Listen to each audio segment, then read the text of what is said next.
एक छोटे से गांव में एक पुराना किला खड़ा था, जिसे लोग भूतिया किला कहते थे। इस किले के बारे में कई तरह की कहानियां सुनी जाती थीं। लोग कहते थे कि रात के समय किले में अजीब आवाजें आती थीं, जैसे किसी का चीखना चिल्लाना। कई लोग जिन्होंने रात के वक्त किले के पास जाने की कोशिश की, वे अचानक लापता हो गए थे। एक दिन गांव में एक युवक, राजेश, जो काफी साहसी था, ने फैसला किया कि वह रात में किले के अंदर जाएगा और यह पता लगाएगा कि क्या सच में वहां कुछ भूत प्रेत हैं। उसने अपने दोस्तों को बताया और सभी ने उसे चेतावनी दी, लेकिन राजेश नहीं माना। रात को वह किले के पास पहुंचा और जैसे ही उसने किले के अंदर कदम रखा, हवा में अजीब सी खामोशी छा गई। तभी एक ठंडी हवा की लहर आए और राजेश को लगा कि जैसे किसी ने उसका नाम पुकारा हो। वह डरते हुए अंदर बढ़ा और देखा कि एक पुराना दरवाजा खुला था।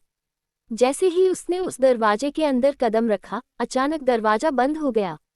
राजेश ने डरते हुए दरवाजा खोलने की कोशिश की, लेकिन वह अटक गया। फिर अचानक उसके सामने एक भूतिया आकृति प्रकट हुई। उसकी आंखें पूरी तरह से काली थीं और उसका चेहरा भूतनी जैसा था। भूतनी ने धीरे धीरे राजेश से कहा, तुमने किले में आकर मेरी शांति भंग की है, अब तुम्हें इसकी सजा मिलेगी।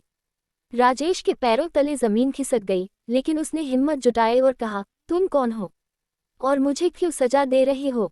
भूतनी ने जवाब दिया, मैं इसी किले की रानी थी। मेरे पति ने मुझे धोखा दिया और मुझे इस किले में ही मार डाला। अब मैं यहाँ फंसी हूँ और जिन लोगों को ये किला दिखता है, उन्हें शापित कर देती हूँ। राजेश ने देखा कि भूतनी का रूप धीरे धीरे धुंधला होने लगा और वह अंत में गायब हो गई। उसके बाद किला फिर से शांत हो गया और राजेश किसी तरह बाहर निकलने में सफल रहा। वह किला फिर कभी नहीं गया और गांव वालों को यह चेतावनी दी कि किले के पास रात को न जाएं। आज भी वह किला गांव में भूतिया किले के नाम से जाना जाता है और लोग उसे रात के समय दूर से ही देख लेते हैं, लेकिन वहां जाने की हिम्मत नहीं जुटाते। इस तरह की कहानियां हमें ये सिखाती हैं कि कभी कभी हमें अपने डर का सामना करना पड़ता है, लेकिन अजनबी और रहस्यमयी जगहों से दूर रहना बेहतर होता है।